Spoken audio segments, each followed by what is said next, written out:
Welcome to John's Jazz Joint. This is the 15th video with my executive producer, Linda, Elisa. Anyway, we're looking forward to doing this episode. It's a trilogy, really, featuring the life of jazz musician Louis Armstrong. We're going to be doing three different songs that sort of are at different stages of his career. We'll start off by saying that Louis was born in New Orleans.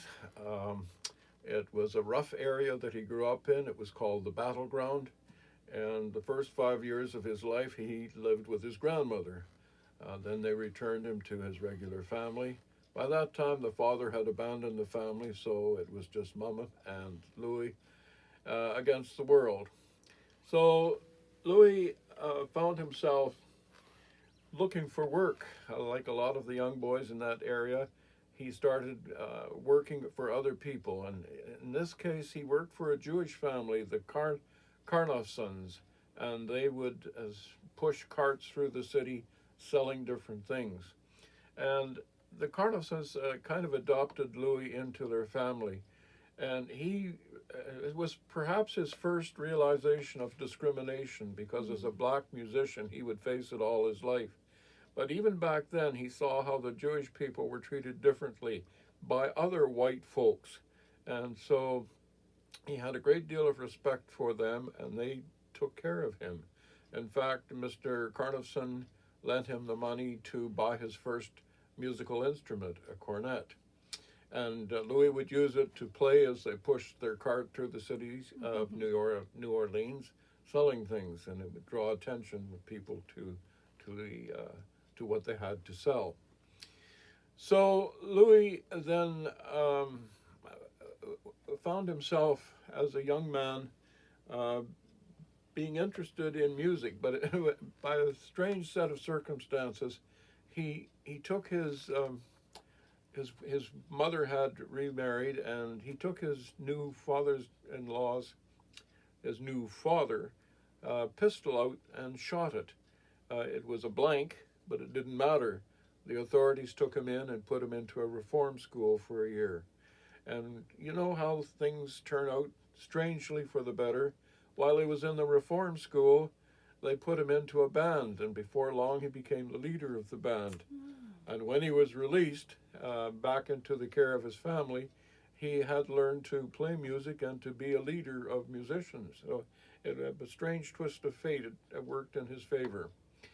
So by age 17, he was able to play on the riverboats that went up and down the Mississippi River. And he learned to not only play music by ear, but also to read sight music. So he was well on his way to a musical career by the age of 17. 18 was a tumultuous year for Louis because he had discovered the pleasures of easy women, and he found himself visiting one in particular, and one time he followed her home to find out where she lived, and the next day she followed him and went back to where he lived, and the third day they went to City Hall and got married. So this was the first of Louis's four marriages, and they last about 4 years, the first three of them anyway, and then because he's a musician traveling here, there, and everywhere, they kind of dissolve themselves. So Louis then, by the time he's 18, he's ready to move on to other places other than New Orleans. And he moved to Chicago from New Orleans and played in the Joe Oliver Band. At the age of 22, he made his first studio recording, and then left Chicago in 1924 for New York, began playing the trumpet. He put the cornet aside and began playing the trumpet in the Fletcher Henderson Band. And that was a big, big band, but it was a Negro band, but it played in places like the Roseland Ballroom, the top joints in New York City, if you will. Following year, 1925, he went back to Chicago, and in a smaller group, they recorded 24 records in a 12-month period, which was really outstanding. 1926, he began scat singing, and for those people who are wondering what is scat singing, It's a way in which you forget the words and you just make up sounds and you go along. So that it took a while to catch on, but before long, a lot of jazz singers just started zip zop zoop zoop dee zob zoop deep dob. They had the rhythm of the line of the song, but without the words. So that was scat singing. So we're now in 1929. He goes back to New York to a black musical called Hot Chocolate, and it's an all-black review. He does this song that we did, I think, in our very first video, Ain't Misbehavin', written by Fats Waller, and he becomes one of the hits of that black review. In 2 years' time, in 1931, he's still living in Harlem, and he records Hoagy Carmichael's Stardust and Lazy River, two jazz classics. But, in New York, Al Capone and gangsters of that sort, they tended to gravitate to nightclubs. And Louis was in a situation where he was kind of supported by one of the mobs and not so much by the other mobs. And so he was told he better leave town. And so he where do you think he went? He went back to New Orleans, where he came from. And then after that, he would go to Europe. So that kind of brings us to our first song, Do You Know What It Means to Miss New Orleans? Oh. And it's one of my favorites.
What it means to miss New Orleans and miss her each night and day.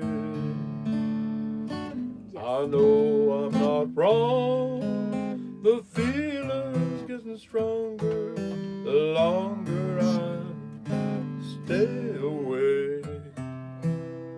Miss the moss-covered vines, the tall sugar pines, where mockingbirds used to sing.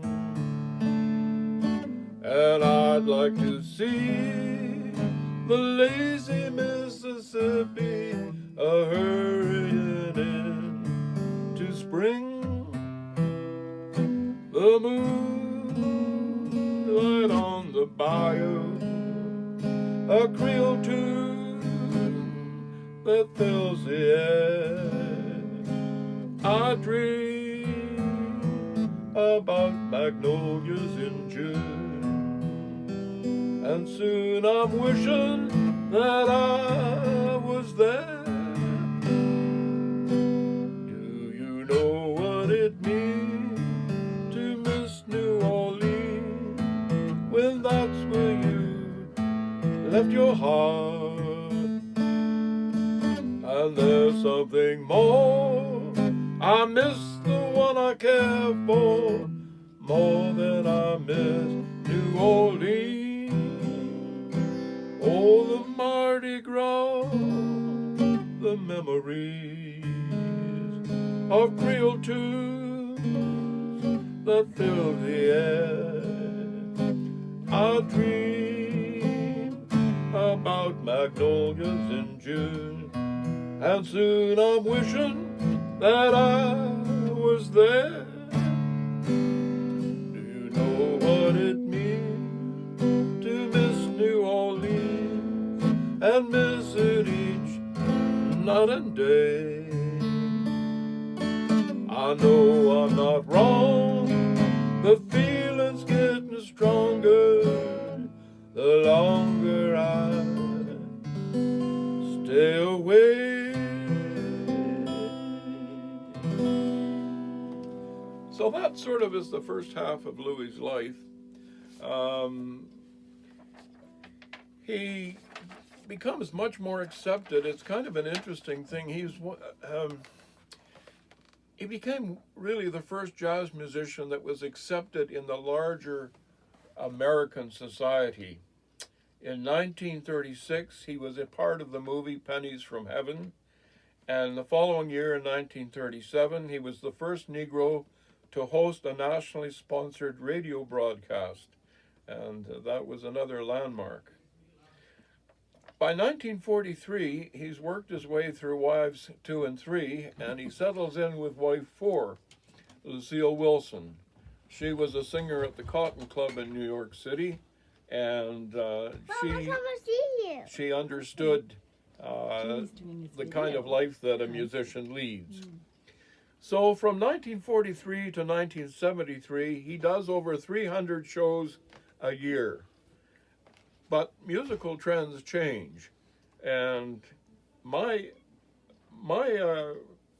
experience with Louis occurred in Winnipeg in 1968. He was doing a show at the Winnipeg Auditorium, and I happened to be in Winnipeg.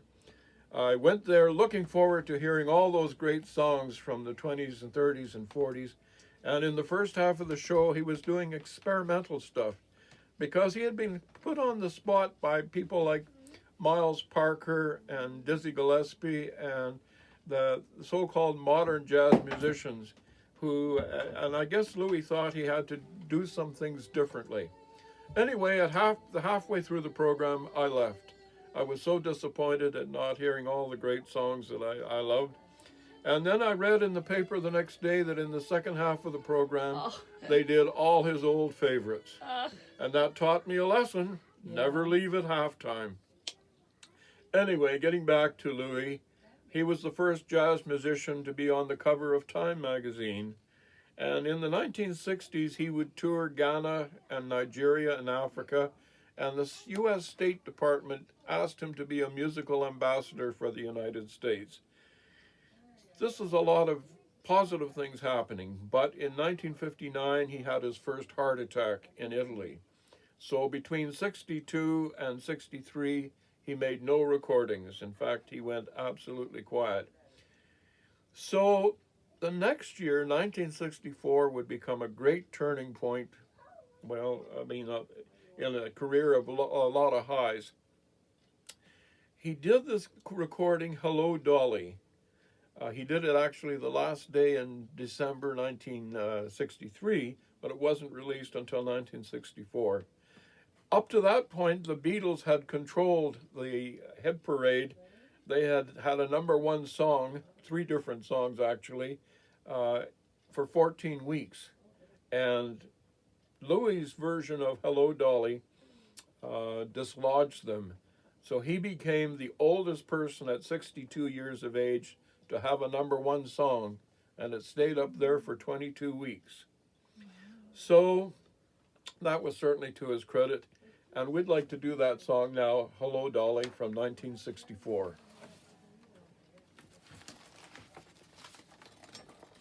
Oh, by the way, if you're wondering what it's all about, it's a Barbra Streisand movie. It's all about Barbara being a matchmaker, and she's trying to get different people romantically involved. And the person she herself is interested in doesn't realize it, and so she leaves. And then he realizes how much he's missed her and how important she is to his life. And so she comes back, and the movie has a happy ending. And Hello, Dolly is welcoming Barbara Streisand back into the romantic relationship.